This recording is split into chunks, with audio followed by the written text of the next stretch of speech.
Hello दोस्तों, स्वागत है आपका अपने चैनल लोहागढ़ स्टडी पॉइंट में। ठीक है, तो कर दो क्लास को शेयर। जितने भी आपके फ्रेंड हैं, ठीक है ना, उनको भी ये भेज दिया करो स्टार्ट करने से पहले, ताकि वो भी देख सकें। ठीक। और साहब, हमने अब देखो हम बात करने वाले हैं हमारी 10th क्लास के ऊपर। ठीक है दोस्तों, बात करने वाले हैं हम 10th क्लास। ठीक है, अब देखो 10th क्लास का हमने जो भी चैप्टर उठाया था ना, वो उठाया था हमारा सांख्यिकी। ठीक है दोस्तों, सांख्यिकी देखो बात करते हैं हम सांख्यिकी की। तो सांख्यिकी में मैंने सबसे पहले आपको बताया था कि जो माध्य है ना वो क्या होता है। फिर बताया था मैंने आपको जो माध्य निकालने की जो विधियाँ होती हैं ना, तीन: प्रत्यक्ष, कल्पित माध्य, पग विचलन विधि। ठीक है दोस्तों, इनमें आपको कोई प्रॉब्लम नहीं होगी, इन तीनों के आपको सूत्र याद ही होंगे। ठीक। और मैं चलो आपको एक बार सूत्र याद करा देता हूँ। बताओ, देखो ये वाला सूत्र किसका है? सिग्मा एफ एक्स बटे सिग्मा एफ। या रिवाइज करते चलें किसका है। फिर उसके बाद में मैंने बताया था ये सिग्मा एफ डी बटे सिग्मा एफ, और इसके साथ में क्या था, ये था, ये मैंने आपको बताया था। इसके बाद मैंने बताया था हमारा ए प्लस सिग्मा एफ यू बटे sigma F multiply by H. ठीक। उसके बाद मैंने आपको ये वाला बताया था। तो अब आप बताओ कि इनमें से कौन किसका है। चलो ये बताओ ये किसका है। देखो ये हमारा था किसका? पग विचलन विधि का, पग विचलन का। ठीक है, ये किसका था? ये था हमारा कल्पित माध्य का, कल्पित माध्य का। और ये किसका था?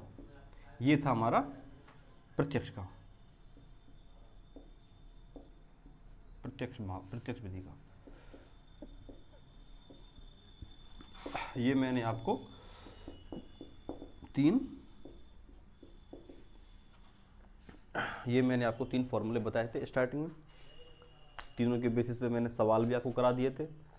आई होप आपने सवाल रिवाइज भी किए होंगे और एक बार खुद से भी मतलब करके देखे होंगे। जो भी मैंने उदाहरण कराए थे वो भी आप करो। उदाहरण आपके लिए बहुत इंपॉर्टेंट होने वाले हैं, क्योंकि कभी कभार क्या होता है कि जो आपके एग्ज़ाम में आते हैं ना, वो सीधे ही उदाहरण आ जाते हैं। ठीक है, उदाहरणों को स्किप मत किया करो आप लोग, कि उदाहरण है ये तो सॉल्यूशन है, ये नहीं आने वाले हैं, प्रश्नावली से ही सवाल आएंगे, ऐसा नहीं होता। उदाहरण से भी सवाल सीधे सीधे आ जाते हैं, क्योंकि वो आसान होते हैं और बच्चे उन पर ध्यान नहीं देते। इसलिए उनको कभी स्किप मत करना। ठीक है, करना जरूर उनको कर लिया करें। ठीक है, तो ये मैंने प्रत्यक्ष विधि बताई आपको पहले, ये मैंने कल्पित माध्य बताई, ये मैंने आपको पग विचलन बताई। तीनों के मैंने सवाल कराए आपको, तीनों के सवाल हो ही गए और आपने कर ही लिए होंगे।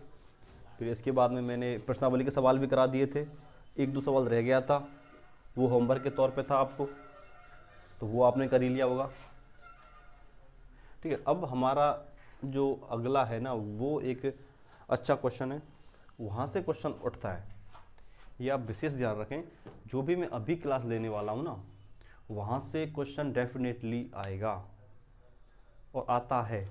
ठीक, जो अभी मैंने कराया था इनका चलो आ भी जाता है तो एक दो नंबर का क्वेश्चन आएगा माध्य वगैरह से। ठीक है, लेकिन जो आने वाले चैप्टर्स हैं ना, जैसे मैं आज कराने वाला हूँ आपको क्या, बहुलक। आज कराने वाला हूँ मैं आपको बहुलक, तो यहाँ से 100% सवाल आएगा। फिर कल हमारा होगा माध्य का, कल या मतलब अगले चैप्टर में, अगली क्लास में कल हमारा होगा माध्य का। यहाँ से भी इनके साथ में एक ये माध्य भी पूछ लेता है।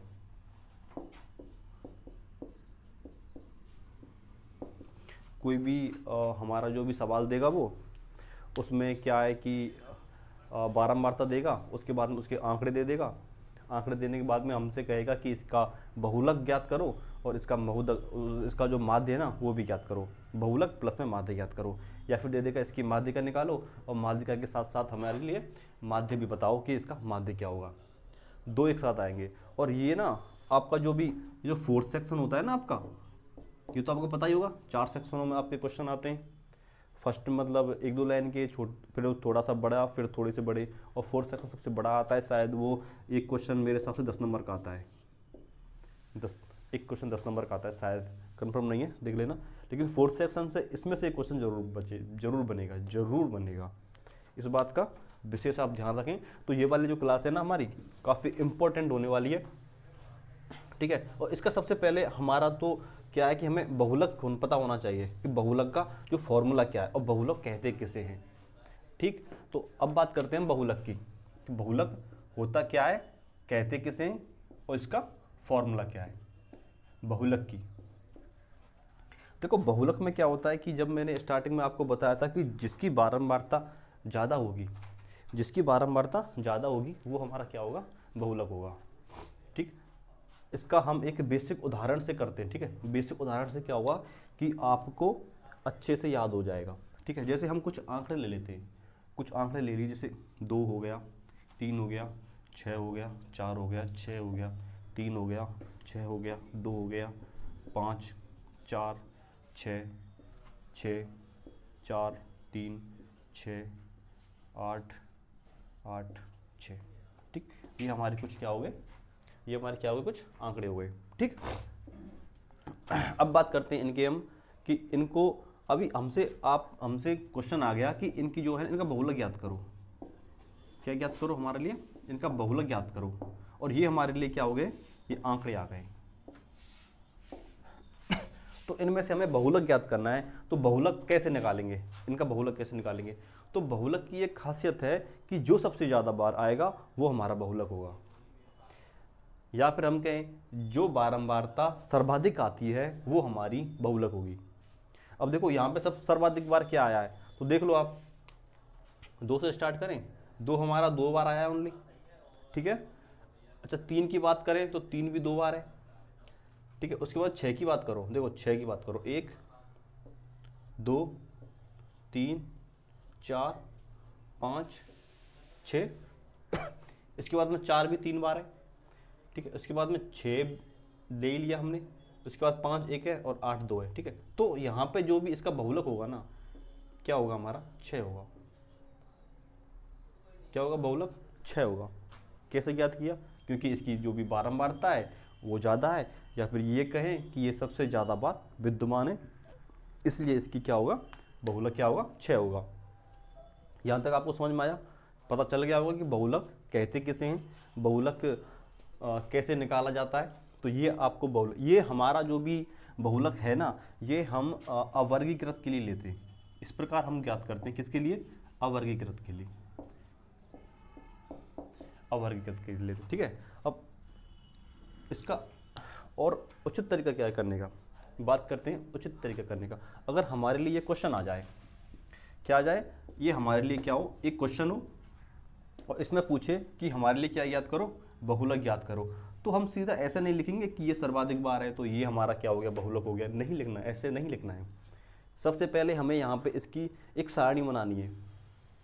क्या बनानी है, सारणी बनानी है। अच्छा हम बात करें, अगर ये नंबर्स हैं, विद्यार्थियों के नंबर हैं, क्या हैं ये हैं विद्यार्थियों के नंबर, ये हैं विद्यार्थियों के नंबर, ठीक।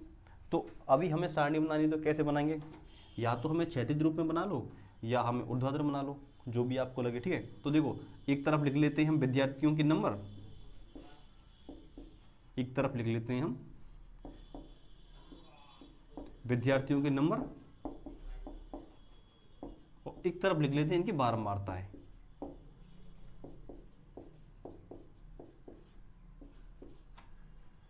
ठीक, कैसे बनानी सारणी, देखो सबसे छोटे से स्टार्ट करो, या फिर आप अगर 0 से भी स्टार्ट करना चाहें तो वो भी कर लो। चलो 0 से कर लो, 0 1 2 3 4 5 6 7 8 9, क्योंकि हाईएस्ट नंबर यहाँ पे 9 है, 9 भी नहीं है, एक 8 ही है, ठीक है। हाईएस्ट नंबर 8 है तो 8 ही रहने दो, ठीक। अब कैसे करेंगे, देखो अब यहाँ पे देखना है हमें कि जो 0 नंबर है ना वो कितने विद्यार्थियों के आ रहे हैं, वो उसकी क्या कहलाएगी, हमारी बारंबारता कहलाएगी। तो 0 नंबर है वो कितने विद्यार्थियों के, एक भी का नहीं है, तो 0 नंबर वाले विद्यार्थी हमारे पास में 0 है। 1 नंबर वाले विद्यार्थी वो भी हमारे पास में 0 है। अच्छा 2 नंबर वाले विद्यार्थी कितने हैं, तो देखो 2 नंबर वाले विद्यार्थी कितने हमारे पास में, 2, तो ये भी हमारे पास 2 हैं। अब बात करते हैं 3 नंबर वाले विद्यार्थी, तो 3 नंबर वाले विद्यार्थी देखो आप, 1 हो गया, 2 हो गया और ये 3 हो गया, तो ये हमारे पास कितने 3 होने वाले हैं। बात करते हैं 4 नंबर वाले विद्यार्थी, तो 4 नंबर वाले कितने 1 2 और ये 3 हो गया, ये भी हमारे पास 3 होने वाले हैं। फिर बात करते हैं 5 नंबर का विद्यार्थी केवल एक ही है हमारे पास, एक ही है बिल्कुल। अब बात करते हैं 6 नंबर वाले विद्यार्थी कितने, तो 6 नंबर वाले विद्यार्थी हैं 1 2 3 4 5 और 6 हो गए, बिल्कुल 6।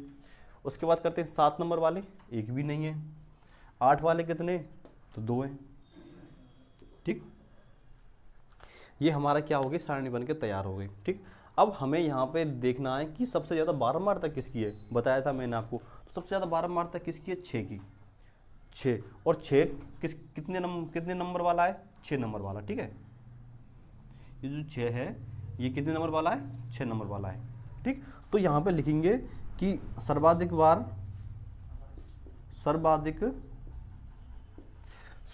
विद्यार्थियों के नंबर, सर्वाधिक 6 नंबर वाले, ये लिख लो, सर्वाधिक 6 नंबर वाले विद्यार्थियों की संख्या अधिक है। 6 नंबर वाले विद्यार्थियों की संख्या क्या है हमारी, अधिक है।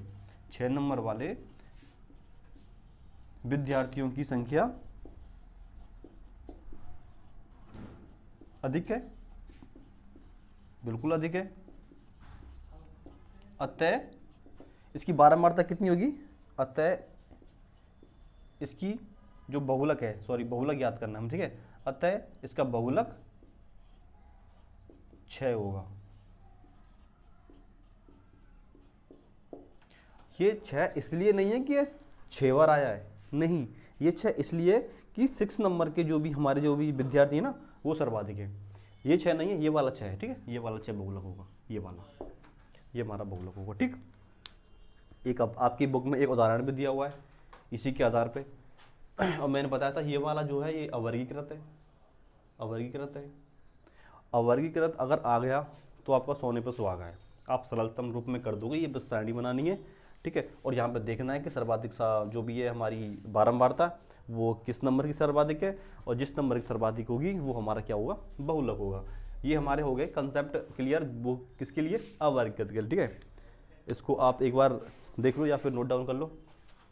ठीक है, लेकिन अगर बात आए वर्गीकृत के लिए, किसके लिए बात आए, अगर बात करें हम वर्गीकृत की, तो वर्गीकृत के लिए तो हमें भाई हमारा फॉर्मूला याद करना पड़ेगा, थोड़ा सा बड़ा है लेकिन सरल है। ठीक, तो बात करें हम वर्गीकृत के लिए।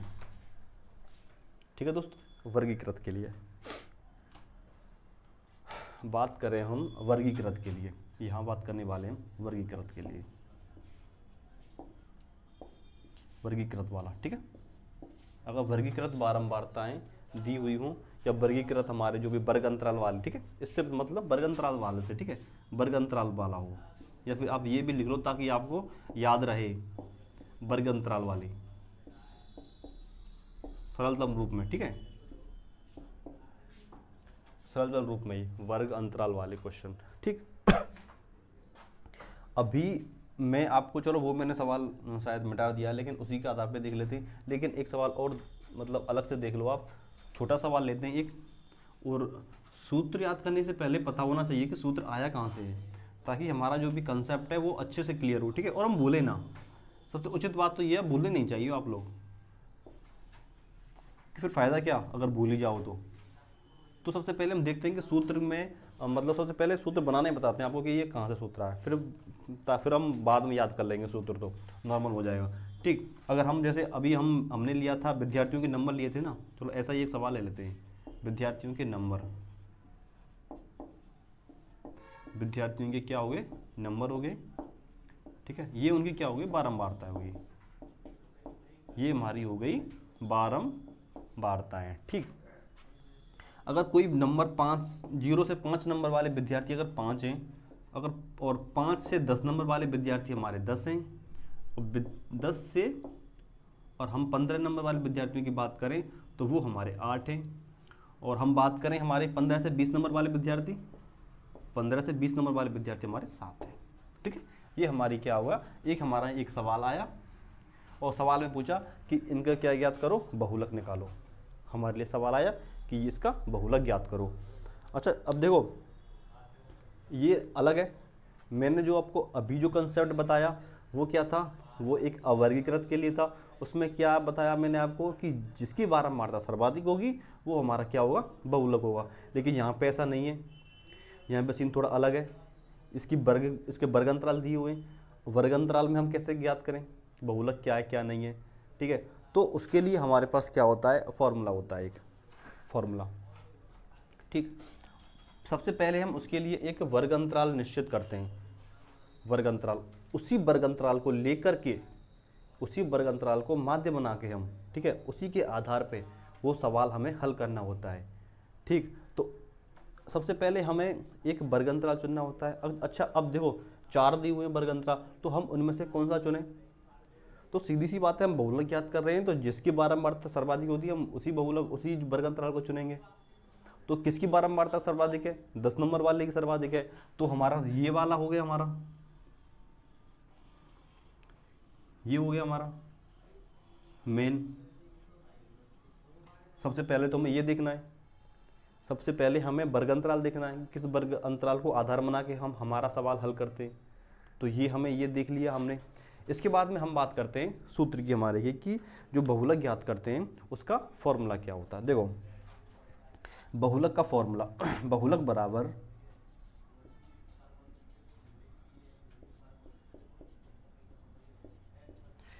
बराबर चलो एक चीज और देख लो,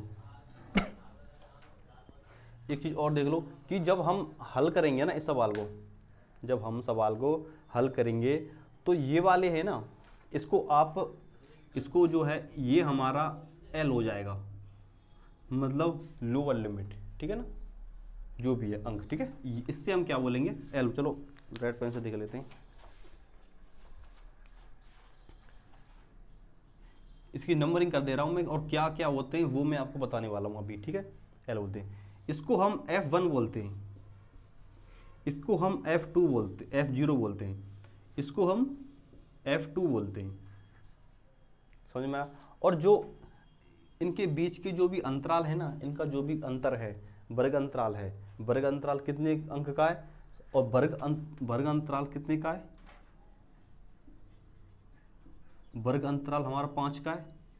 वर्ग अंतराल को क्या बोलते हैं हम, H बोलते हैं, ठीक। वर्ग अंतराल, वर्ग अंतराल मतलब इन दोनों का अंतर, इनका अंतर, इनका अंतर, ये हमारा वर्ग अंतराल हो गया, ठीक। इतना आया समझ में आपको। चलो फॉर्मूला लिखते हैं, एल प्लस, साथ के साथ आप बोलते चलें, एल प्लस, ठीक है, पहनना चलो,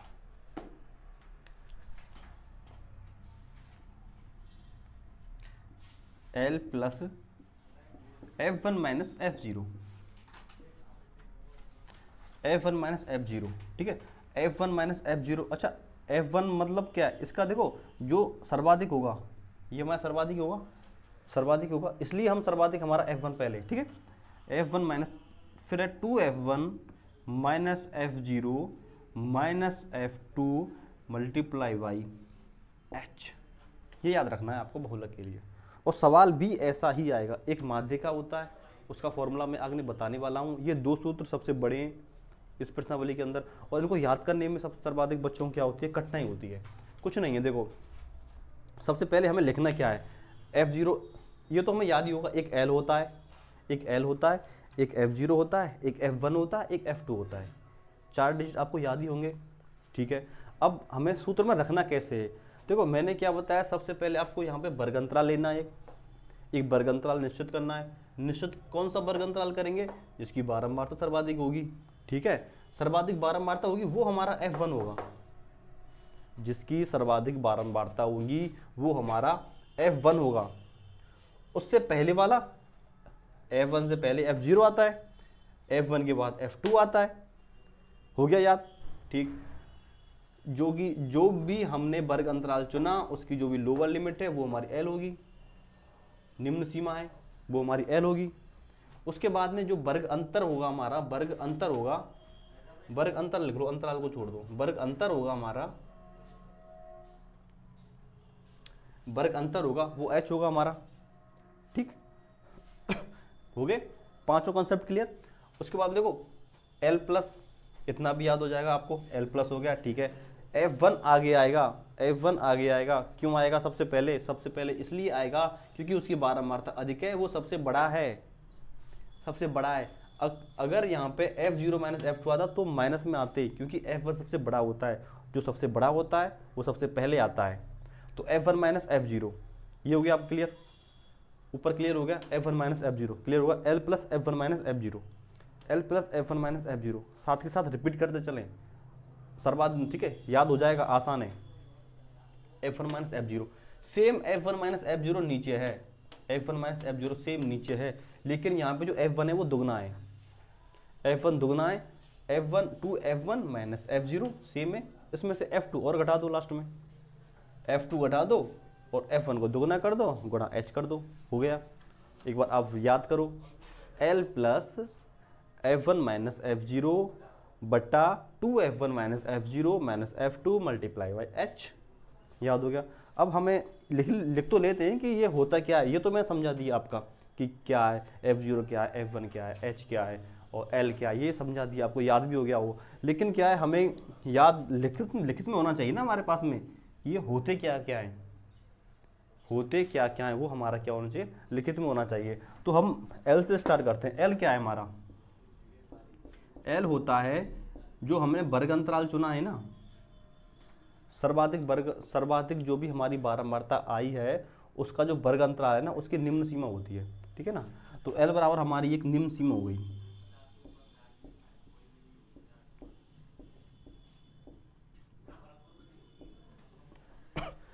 L बराबर हमारी निम्न सीमा हो गई। और किसकी निम्न सीमा हो गई? किसकी निम्न सीमा हो गई? जो सर्वाधिक बारंबारता है ना हमारी, सर्वाधिक बारंबारता वाले वर्ग अंतराल की, सर्वाधिक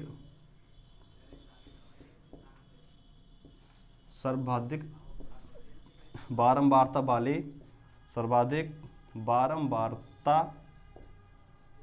वाले वर्ग अंतराल की,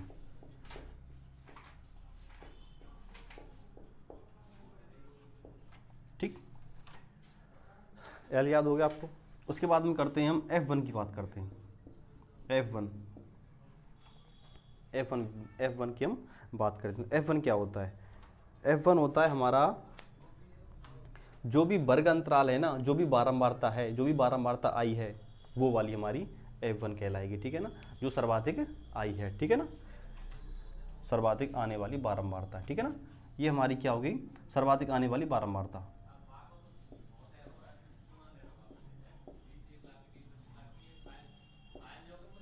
सर्वाधिक आने वाली बारंबारता,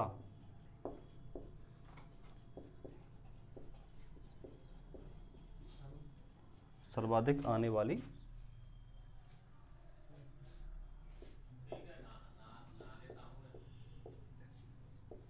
बारंबारता, ठीक।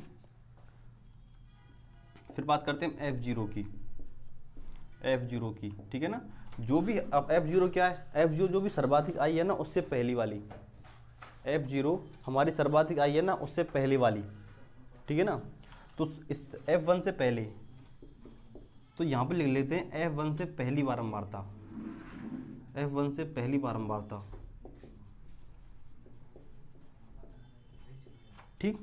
बात करते हैं हम F2 की, ये होगा F1 के बाद वाली,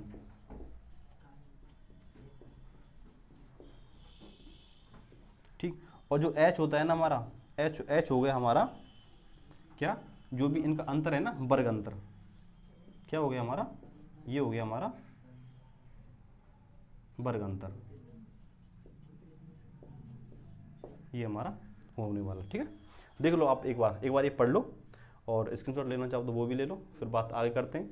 और देखो मैं एक बात और बता दूं आपको कि ये जो L F F1 ये जो दिए हुए हैं ना, आपकी बुक में थोड़े अलग लिखा हुआ है, आपकी बुक में थोड़ा अलग लिखा हुआ, देखो मैं बता दूं आपको, मैं बता दूं आपको, देखो L बराबर बुक में लिखा हुआ है बहुलक वर्ग की निम्न सीमा, बहुलक वर्ग की निम्न सीमा। मैंने क्या बताया था, ये हमारा बहुलक वर्ग हो गया। मैंने यहाँ पे आपकी सुविधा के लिए जो भी आपको हमारा जो भी नॉर्मल भाषा है ना उसमें ये लिखने की कोशिश की है आपको, ताकि आपको याद हो जाए। ठीक है, वहाँ ये नहीं पूछने वाला आपसे कि ये सूत्र बताओ और ये L1 क्या होता है, F1 क्या होता है, F0 क्या होता है, ये नहीं पूछने वाला आपको। हमें सिर्फ ये याद करने हैं ओनली कि F1 क्या है, F2 क्या है, F0 क्या है, H क्या है, L क्या है, ये सिर्फ हमें याद करने हैं। ठीक है, अगर हमें याद होंगे हम अच्छा कर पाएंगे, इससे ज़्यादा नहीं।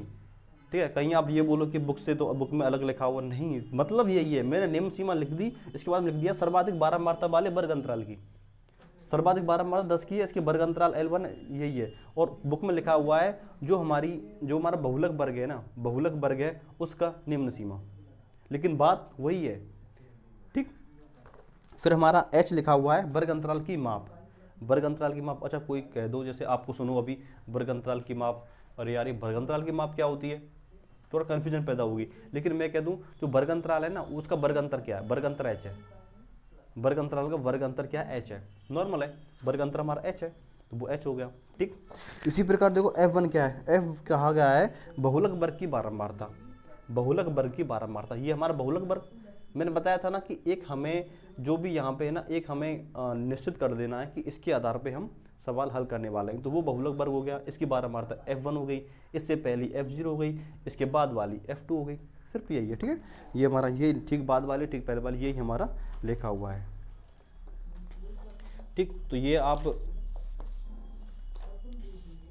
ये देखो, ये आप रिवाइज कर लो एक बार, हो सके तो स्क्रीनशॉट ले लो जल्दी से, जो भी आपको ठीक लगे।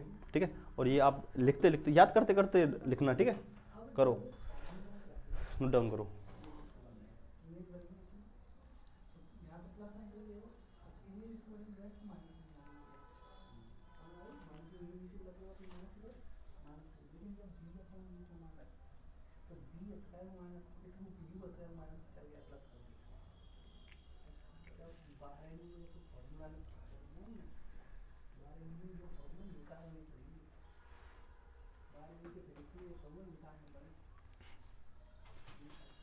ठीक है दोस्तों, लिख लिया।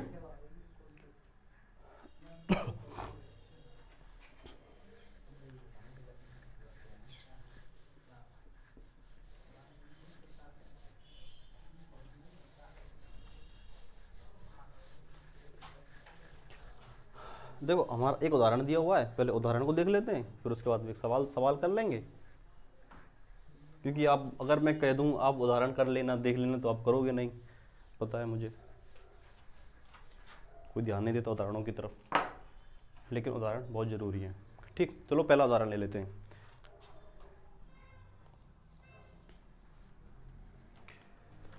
उदाहरण नंबर पहला है आपका, बहुलक का पहला उदाहरण है आपका कि विद्यार्थियों के एक समूह द्वारा एक मोहल्ले के 20 परिवारों पर किए गए सर्वेक्षण के परिणाम स्वरूप विभिन्न परिवारों के सदस्यों की संख्या से संबंधित निम्नलिखित आंकड़े प्राप्त हुए। और वहाँ दिया हुआ एक तरफ तो दिया है परिवार की माप, परिवार माप दिया हुआ है, और नीचे दिया हुआ है परिवारों की संख्या।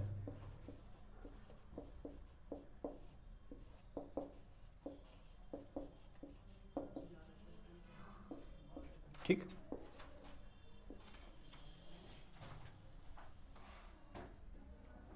ये हो गया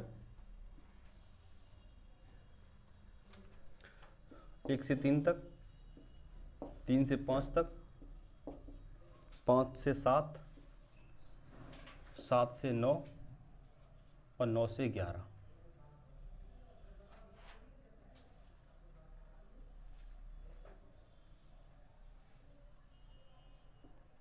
इसके बाद में इनकी जो परिवारों की संख्या वो 7, 8, 2, 2, 1।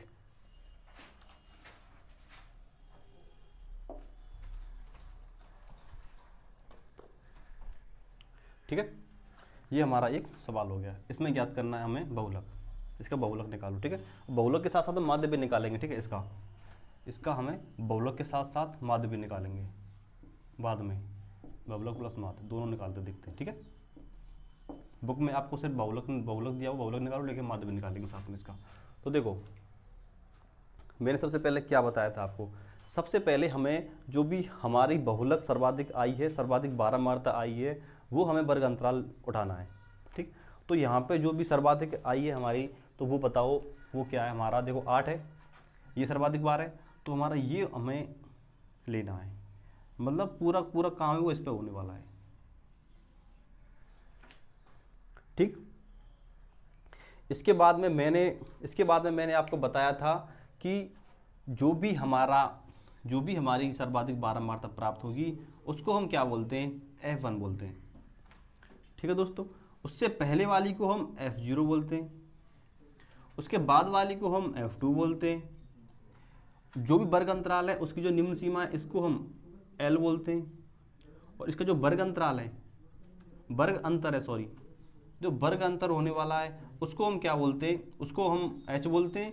और जिसका मान यहाँ पे क्या है, देखो किसी को भी घटा लो, 3 में से 1 गया, 2 बचे, 5 में से 3 2, तो यहाँ पे किसी को भी उठा लो, किसी भी वर्ग अंतर को उठा लो, वो हमारा H होने वाला है, जो कि क्या है 2 है। ठीक, देखो मान हमें पता ही है, यहाँ पे सबसे पहले आपको लिख देना है जो भी मान आए हैं ना हमारे, जो भी हमारे मान आए उनको सबसे पहले आपको लिख देना है। ठीक है ना, कि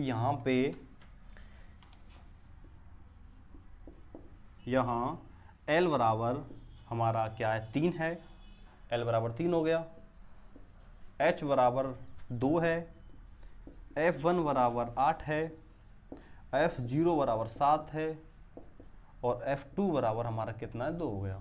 ठीक, ये आपने नोट डाउन कर लिए। ठीक है, थोड़ा इफेक्टिव लगेगा, असर करेगा। ठीक है, जो भी आपका एग्जामिनर होगा उसके लिए, तो इसलिए सबसे पहले हम ये आपको आंकड़े लिख दिए जो भी हमारे आए। उसके बाद हमें फॉर्मूला लिखना है बहुलक का। क्या होता है बहुलक का फॉर्मूला, याद हो गया होगा, एक बार लिखते समय आप याद भी करें, L plus F1 minus F0 बोलते रहो, सॉरी F1 माइनस F0 बटे 2F1 minus F0 minus F2, और इसके गुणा में हो जाएगा हमारा H, जो कि हमारा क्या होता है, वर्ग अंतर होता है। ठीक दोस्तों, अच्छा तो हमारे पास में सब कुछ है, L हो गया हमारा, H हो गया हमारा, F0 हो गई हमारी, F1 F2 हो गया। उसके बाद हमें हमारा फॉर्मूला भी याद है, अब करना क्या है, मान रखो, आंसर आ जाएगा।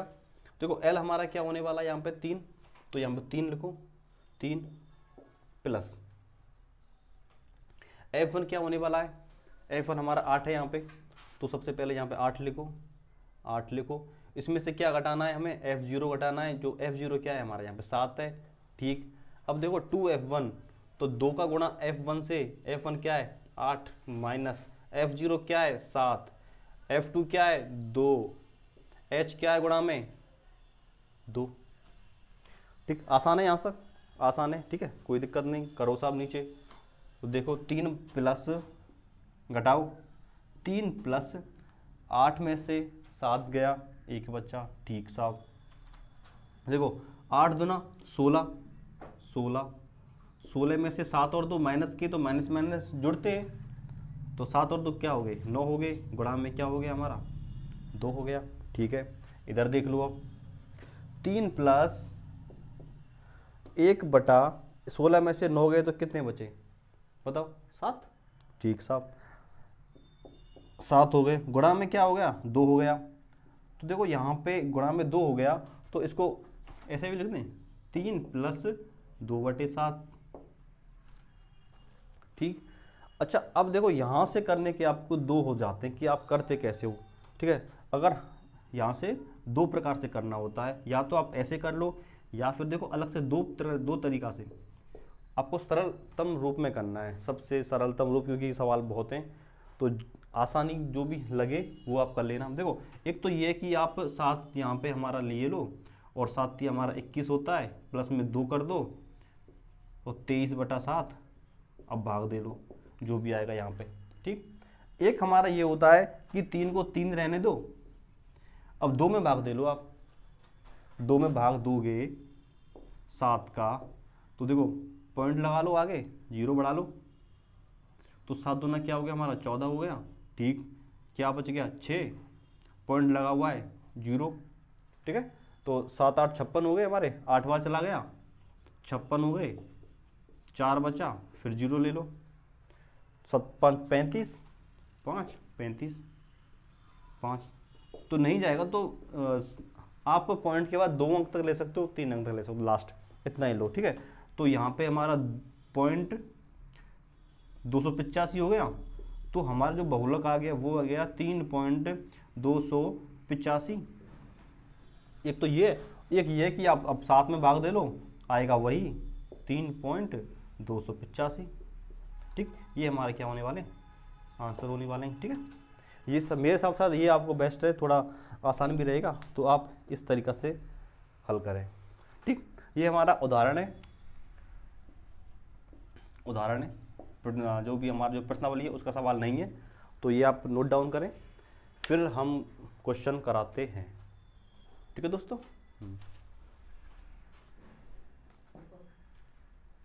एक और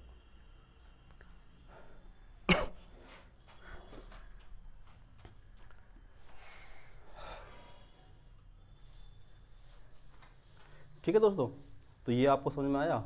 इसके बाद में मैंने बताया था आपको, इसको बहुलक के साथ साथ में मैंने यहाँ पे हमारी एक माध्य भी बताया था कि माध्य भी निकालना है, क्योंकि मैंने देखे आपके प्रीवियस ईयर क्वेश्चन, उनमें क्या है बहुलक या माध्य का ज्ञात करने के साथ साथ में हमारा माध्य भी निकालना होता है हमें।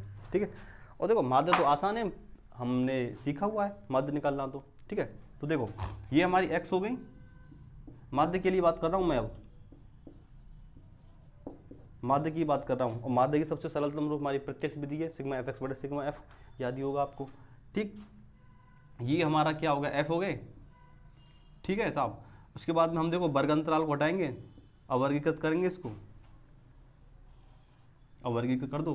क्या बताया था, इसका हम जो मध्यमान लेते हैं वो लेते हैं, तो इसका 2 हो गया, इसका क्या हो गया मध्य में क्या गया 4, इसका 6 हो गया, इसका 8 हो गया, इसका होने वाला 10। फिर बात करते हैं हम सिग्मा एफ एक्स की, फिर हमें एफ एक्स निकालना है। एफ एक्स बताओ, एफ एक्स मतलब एफ आई लगा दो यहाँ पे, कोई दिक्कत नहीं है।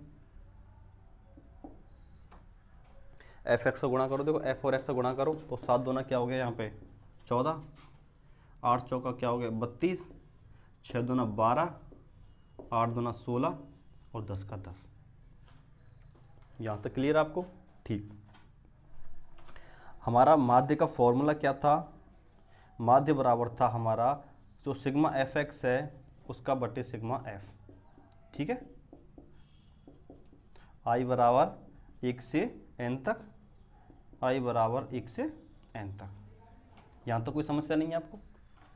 अब हमें यहाँ पे सिग्मा एफ एक्स का क्या करना है, योग करना है। यहाँ पे हमारा जो भी योग आने वाला है, यहाँ पे आने वाला है हमारा योग, जो भी आंकड़े होंगे उनका योग, जो भी सिग्मा एफ एक्स आएंगे अलग अलग उनका योग। ठीक है, तो आंकड़ों का योग कर लेते हैं। देखो 8 7 15 हो गए, और 15 और 5 क्या हो गए 20 होने वाले, तो इसका योग हो गया हमारा 20। इसके बाद देखो एफ एक्स का देखो, एफ एक्स का देखो 14 और 16 हो गए हमारे 30 हो गए। 30 के बाद में हमारा एक 40 हो गए, 40 के बाद में हमारा ये कितने हो गए, तो हमारी 40 प्लस इनका क्या हो गया, ये हो गया हमारे 44। तो ओवरऑल हमारा जो माना जाएगा 84, ये आ गया हमारा, कोई समस्या नहीं। उसके बाद मान रख दो, सिग्मा एफ एक्स का योग कितना आएगा 84, इसके बाद में इसका क्या आ गया 20 आ गया, 2 से काट दो 10, ये कट गया कितना 42 बार, तो हमारा 4.2 आने वाला है। ये हमारा आंसर हो गया माध्य ज्ञात करने का।